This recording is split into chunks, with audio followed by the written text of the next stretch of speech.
ہندوستان کے صوبے اتراکھنڈ کے شہر روڑکی کے شاعر جناب پنکج گرگ صاحب کو جب ہم نے پہلی بار سنا تو واقعی یہ احساس ہو گیا کہ جتنے خوبصورت وہ ہیں اتنی ہی خوبصورت ان کی شاعری۔ آئیے دیکھتے ہیں آئیے حسن کا مقابلہ حسن ہی کر سکتا ہے، اور اگر ہمارے یہاں پاس اس وقت نسائی حسن موجود ہے تو ہمارے پاس مردانہ وجاہتوں کی کمی بھی نہیں ہے۔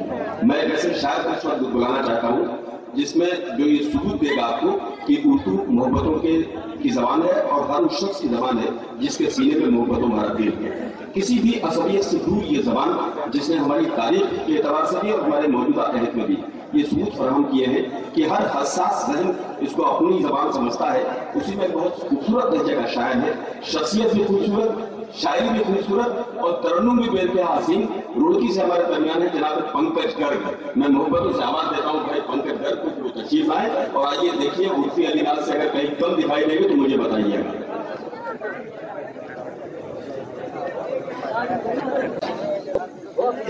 میں تھک کر بیٹھ جاؤں سر جھکا دوں جان دے دوں کیا، میں تھک کر بیٹھ جاؤں سر جھکا دوں جان دے دوں کیا، جو ہے پہچان میری اس کو وہ پہچان دے دوں کیا۔ میں تھک کر بیٹھ جاؤں سر جھکا دوں جان دے دوں کیا، جو ہے پہچان میری اس کو وہ پہچان دے دوں کیا۔ امیر شہر کی ضد ہے فقیر شہر بک جائے، امیر شہر کی ضد ہے فقیر شہر بک جائے، شکستہ حال ہوں بے شک مگر ایمان دے دوں کیا۔ بہت شکریہ، بہت شکریہ۔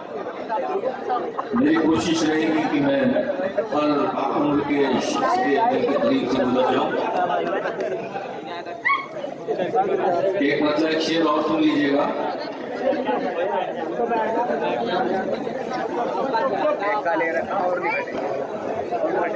اسے سمجھاؤ مت اب دیر کیا ہے اور حرم کیا ہے،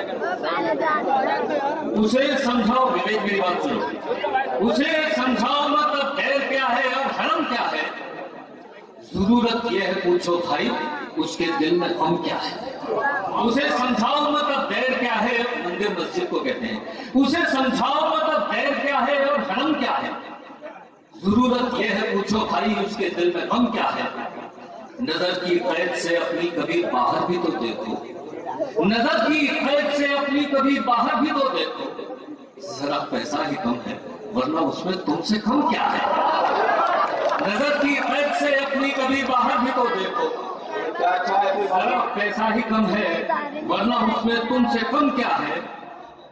وہ کہتا ہے محبت اور بڑھتی ہے جدائی میں، شعر میرا سنیے گا دیکھیے گا وہاں۔ وہ کہتا ہے محبت اور بڑھتی ہے جدائی میں، اگر یہ پیار ہے اس کا تو پھر جانے ستم کیا ہے، اگر یہ پیار ہے اس کا تو پھر جانے ستم کیا ہے۔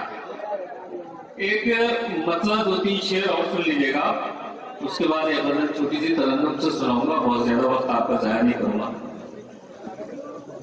سر شعر سنیے گا، شعر میں نے یوں کہا، بس آپ ایسے سنیے گا محبت سے، بالکل سیدھی بات ہے، کوئی مشکل ضبط نہیں ہے، ہماری صاحب کا شعر کرتے ہیں۔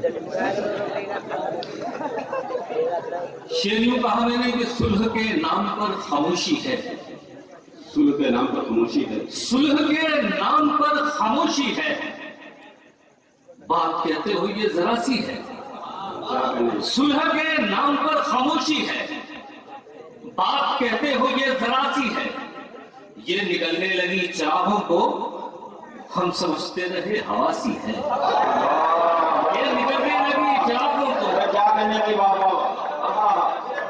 صلح کے نام پر خاموشی ہے، بات کہتے ہو یہ ذرا سی ہے، یہ نکلنے لگی چراغوں کو ہم سمجھتے رہے ہوا سی ہے۔ عشق رہتا تو تھا یہیں پہ کہیں، عشق رہتا تو تھا یہیں پہ کہیں، بات لیکن بہت پرانی ہے، عشق یہ اچھا شعر تھا یار، عشق رہتا تو تھا یہیں پہ کہیں، بات لیکن بہت پرانی ہے، شکر اس کا کروں میں کیا پنکج جس نے یہ زندگی عطا کی ہے۔ آئیے راجو پور میں ہوا یہ شاندار آل انڈیا مشاعرہ ہندوستان کے مشہور اور معروف شاعر جناب عمران رفعت صاحب کے اعزاز میں منعقد کیا گیا تھا۔ عمران رفعت صاحب کا تعلق ممبئی شہر سے ہے۔ اس مشاعرے کے کنوینر رہے ہندوستان کے مشہور اور معروف شاعر جناب وسیم راجوپوری۔ اس مشاعرے کے کو کنوینر رہے جناب سلیم ہاشمی صاحب، اور اس مشاعرے کے دوسرے کو کنوینر رہے شاعر جناب مسرور تابش صاحب۔ اس مشاعرے کی شاندار نظامت کی ہندوستان کے مشہور اور معروف ناظم مشاعرہ اور شاعر جناب واصف فاروقی صاحب نے۔ تو یہ تھا دیوبند، جی ہاں، ہندوستان کے شہر دیوبند سے 14 کلومیٹر دور راجوپور گاؤں کا آل انڈیا مشاعرہ۔ امید کرتا ہوں یہ مشاعرہ آپ کو اچھا لگا ہوگا۔ یہ مشاعرے کا ایک ویڈیو نہیں ہے، اگر آپ پورا مشاعرہ دیکھنا چاہتے ہیں یا اور مشاعرے دیکھنا چاہتے ہیں تو وزٹ کیجئے ہماری ویب سائٹ www.mushairalive.com۔ اگر آپ فیس بک پر ہیں تو فیس بک پر ہمیں فالو کریں، پتہ ہے www.facebook.com/mahfil.mushaira۔ اگر آپ چاہتے ہیں کہ آپ کے مشاعرے بھی انٹرنیٹ کی دنیا میں پہنچیں تو کانٹیکٹ کیجئے ہم سے۔ ہمارا موبائل نمبر ہے 9997640286۔ پھر کسی شہر سے کسی اور مشاعرے کو آپ تک پہنچائیں گے کیمرہ پرسن ندیم خان کے ساتھ شفیق خان، راکی ٹاک کے لیے۔